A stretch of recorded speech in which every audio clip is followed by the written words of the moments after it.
नमस्कार। मैं हूं रिपु मिश्र। आपने देखना शुरू कर दिया रिपु मिश्र ऑफिशियल। बीपीएससी सचिव के बयान से एक बार फिर बढ़ी शिक्षक अभ्यर्थियों की परेशानी। जहां एक तरफ लगातार काउंसलिंग का समय बढ़ाने से टीआरई 3 में उत्तीर्ण अभ्यर्थियों की परेशानी बढ़ी थी, जहां एक तरफ पहले से वो परेशान चल रहे थे। अब आज ऐसे में बीपीएससी सचिव सत्यप्रकाश शर्मा का बयान जो आया है, उन्होंने जो साफ साफ शब्दों में कह दिया है, इससे तो अब ऐसा लगता है कि शायद इन अभ्यर्थियों का रिजल्ट ही इनके हाथ में रहेगा, नौकरी इनको नहीं मिलेगी। कहीं ना कहीं इनके इस बयान से इन शिक्षकों में मायूसी छा रही है। जहां ये शिक्षक खुशियां मना रहे थे, अपने संबंधियों को, दोस्तों को, पहचानने वालों को यह मैसेज दे रहे थे, खबर दे रहे थे कि टीआरई 3 बीपीएससी परीक्षा में हमने पास किया, हमारा रिजल्ट आ गया और अब हमारा काउंसलिंग होना है। बहुत जल्द हम बिहार में सरकारी शिक्षक हो जाएंगे, हमें विद्यालय आवंटित हो जाएगा, अब हम बच्चों को पढ़ाएंगे। वहीं आज बीपीएससी सचिव का जो बयान आया है, इस बयान से उन तमाम शिक्षकों में मायूसी छाई है, दुख बढ़ा है और अब ऐसा लगता है कि शायद ये सिर्फ रिजल्ट ही लेकर अपने हाथ में रह जाएंगे, ये शिक्षक नहीं बन पाएंगे।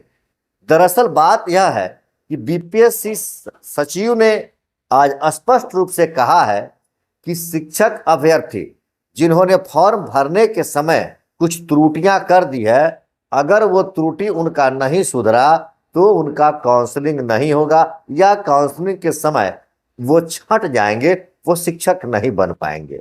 अब उनकी त्रुटि क्या है, इस पर उन्होंने बताया कि यह गलती भी उन शिक्षकों की ही है, इसमें विभाग की कोई गलती नहीं है। अगर विभाग की गलती होती तो आज शिक्षक अभ्यर्थी सड़क पर होते, हंगामा कर रहे होते, धरना प्रदर्शन कर रहे होते, सरकार के खिलाफ में नारेबाजी हो रही होती और तमाम लोग विभाग के ऊपर आरोप लगा रहे होते पक्षपात का या विभाग की गलतियों को।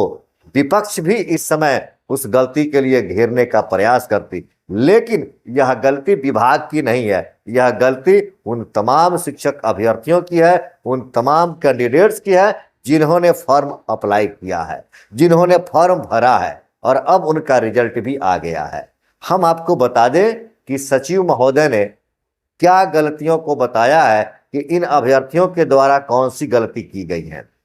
जब इनकी आवेदन भर्ती ली जा रही थी तो आवेदन ऑनलाइन करना था। उस आवेदन के समय इनको अपने सभी प्रमाण पत्रों की छाया प्रति को भी अपलोड करना था। कई कॉलम बनाए गए थे और उन कॉलम के अनुसार ही अपने प्रमाण पत्रों की छाया प्रति उसमें अपलोड करना था। लेकिन इन अभ्यर्थियों ने जल्दीबाजी में, फॉर्म अप्लाई करने के धुंध में कि कितनी जल्दी हम अप्लाई कर सके, इस जल्दीबाजी के क्रम में इन्होंने बहुत बड़ी गलती कर दी है। जहां मूल प्रमाण पत्र अपलोड करना है उस जगहों पर इन्होंने मार्कशीट अपलोड कर दिया, जाति प्रमाण पत्र अपलोड करना है उस जगह पर इन्होंने कोई और प्रमाण पत्र अपलोड कर दिया है। आप किस कोटि से आते हैं उस कोटि में अभी आपने कुछ गलत प्रमाण पत्रों को अपलोड कर दिया है। जहां दिव्यांग का आपका प्रमाण पत्र अपलोड करना है वहां आपने कुछ और अपलोड कर दिया है। इस तरह से कई सारे त्रुटियां देखने को मिली है। अब विभाग का कहना है कि जिन लोगों ने इस तरह की गलती की है, जिन्होंने फॉर्म भरते समय अपने प्रमाण पत्रों को गलत तरह से पोस्टिंग किया है, गलत कॉलम में भर दिया है, उनका काउंसलिंग छट जाएगा, वो अब शिक्षक बनने से वंचित हो जाएंगे। तो कहीं ना कहीं जैसे यह मैसेज लोगों तक पहुंचा है, परेशानी बढ़ गई है।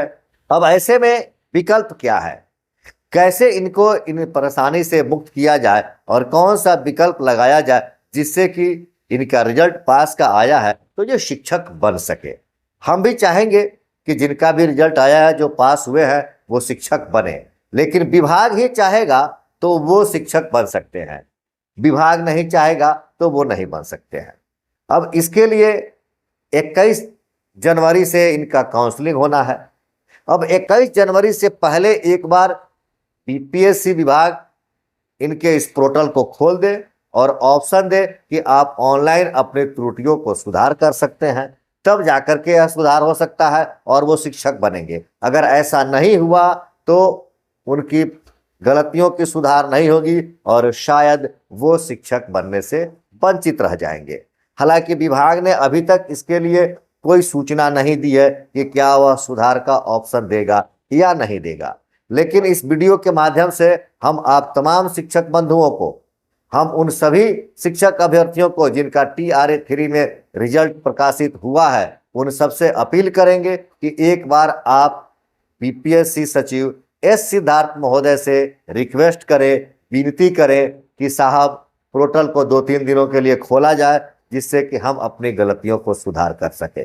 जिन्होंने गलती कर दिया है, जिनसे त्रुटि हुई है, वो भी अपील करें और हम आप सभी से अपील करेंगे कि हम सभी मिलकर इनके लिए प्रयास करें कि इनको ऑप्शन मिले, इनके लिए सरकार सुविधा उपलब्ध कराए, पोर्टल को 2-3 दिन पहले खोले, जिससे कि ये अपनी गलतियों को सुधार दें।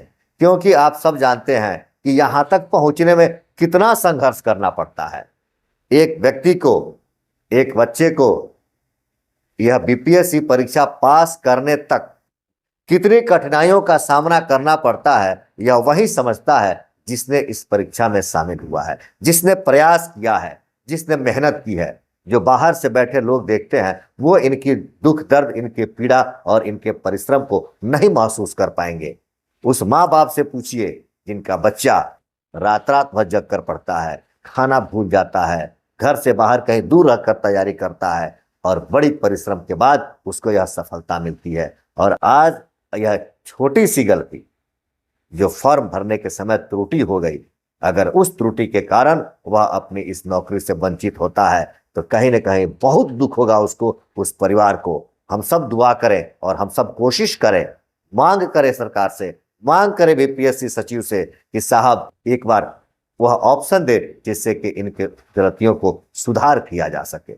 एक तरफ जहां BPSC सचिव सत्यप्रकाश शर्मा कहते हैं कि बिहार में योग्य शिक्षक नहीं है, क्योंकि विज्ञान विषय में जितनी रिक्तियां थी वो पूरी नहीं हो पाई, उतने शिक्षक मिले ही नहीं और उतना रिजल्ट ही नहीं आया जितने चाहिए थे विज्ञान में। तो विज्ञान विषय में शिक्षकों की कमी के कारण सचिव साहब कह रहे हैं कि बिहार में योग्य शिक्षकों की कमी है। लेकिन दूसरी तरफ जिन अभ्यर्थियों ने रिजल्ट तो पा लिया, लेकिन उनके मूल प्रमाण पत्र या कोई भी प्रमाण पत्र को अपलोड करने में जो त्रुटि हुई है, अगर उन त्रुटियों को सुधारने का अवसर विभाग नहीं देती है तो जरूर कहा जाएगा कि सिर्फ बिहार के शिक्षक ही दोषी नहीं है, बल्कि बिहार की सरकार, शिक्षा विभाग भी बिहार में शिक्षा की व्यवस्था को बेहतर कराने के लिए जागरूक नहीं है। क्योंकि शिक्षा विभाग को यह सोचना चाहिए कि आनन फानन में, जल्दीबाजी में गलतियां हो जाती है और शिक्षक बंधु जिन्होंने अप्लाई किया हड़बड़ी में अपने उन प्रमाण पत्रों को गलत कॉलम में अपलोड कर दिया है, तो एक बार जरूर उन्हें अवसर मिलना चाहिए अपनी गलतियों को सुधारने का। वैसे आपका क्या कहना है, क्या इनको सुधार का मौका मिलना चाहिए या नहीं मिलना चाहिए? आप अपना विचार कमेंट करके जरूर बताएं। देखते रहे रिपु मिश्रा ऑफिशियल। धन्यवाद।